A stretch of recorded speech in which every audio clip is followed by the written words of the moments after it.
On n'a aucune certitude sur son état physique.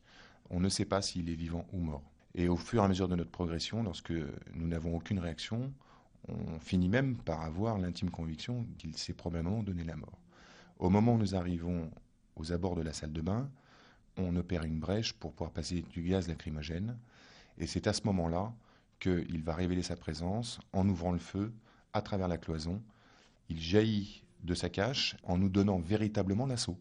On essaye de ne pas riposter, et au moment où il va sur les abords de la fenêtre pour essayer de tuer les fonctionnaires qui sont en protection, il sera neutralisé par un sniper, et c'est à ce moment-là qu'il bascule de son balcon, probablement déjà mort. Est-ce que vous avez cru un instant, compte tenu de son profil, que de toute façon il allait se rendre dès le départ? J'admets volontiers que lors des phases de négociation, il y a eu des moments, comme toujours, des moments d'optimisme dans lesquels il avait, avec un raisonnement qui se tenait, la volonté de vouloir se rendre.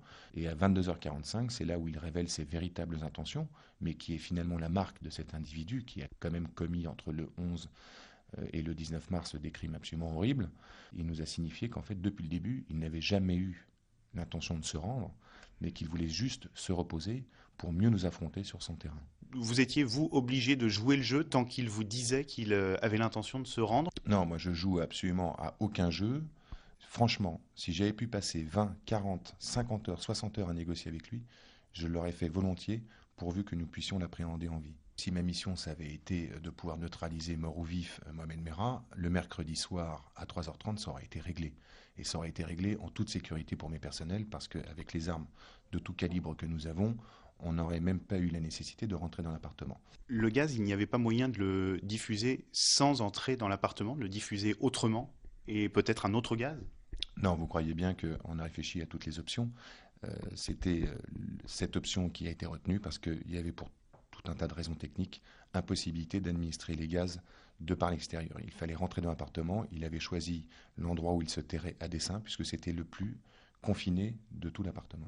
Est-ce qu'il existe des moyens, des gaz aujourd'hui par exemple, il est beaucoup question de gaz, des gaz anesthésiants ou des gaz incapacitants dont le RAID peut se servir au-delà du gaz lacrymogène? Alors moi je n'ai pas à disposition ces gaz, je rappelle qu'on en maîtrise mal ou peu les effets. Je ne veux pas rappeler le souvenir du théâtre de Moscou avec le nombre de victimes que ça avait fait. En plus de ça, le gaz, ça s'applique aussi bien aux personnes que nous essayons de traiter que les personnels. Il ne faut jamais croire qu'il y a une solution miracle. Sachez-le bien, si on avait une, on l'aurait employée. Dans les moyens de surveillance de l'appartement, est-ce qu'il y avait une façon de savoir quand il pouvait dormir ou ne pas dormir, des détecteurs de chaleur par exemple? Alors, nous avions des moyens techniques en place qui nous ont permis de le localiser avant d'intervenir. Maintenant, ce ne sont pas des moyens techniques qui vous permettent de dire s'il est en vie, s'il est mort, s'il dort ou s'il est éveillé. Il a été décrit comme quelqu'un d'extrêmement bien préparé, de sang-froid. Là, il fait usage de son arme 30 fois. Il ne blesse très grièvement ou ne tue aucun des policiers. Est-ce que ça remet en cause l'idée qu'on avait de lui? Non, pas du tout. C'est parce que nous-mêmes, nous avons des moyens de protection extrêmement efficaces. Il y a des gilets pare-balles, il y a des casques, il y a des boucliers qui ont été placés sous scellés parce qu'ils ont tous subi des impacts. Et je rappelle quand même que j'ai eu 2 blessés, l'un au cou et l'autre au pied. Vous dites quoi aujourd'hui? Qui vous attendait de toute façon pour faire un carnage? Oui, il avait tout organisé. Il me l'a d'ailleurs précisé avant la rupture de contact. Il a dit « je vous attends et je vous tuerai ». Les critiques qui s'abattent, qui pleuvent, vous en pensez quoi, vous, comme chef du RAID Ça me touche absolument pas. Parce que je pense que moi, je n'ai pas le temps de commenter les affaires, je suis dans l'action. Aujourd'hui, vous dressez quel bilan? C'est une satisfaction ou c'est une déception? Je pense qu'il n'y a pas de satisfaction, il n'y a pas de déception. On a fait notre job. D'une certaine manière, cette affaire est l'honneur du RAID et de la police nationale parce que nous sommes allés à l'extrême limite de notre propre sécurité pour remplir la mission.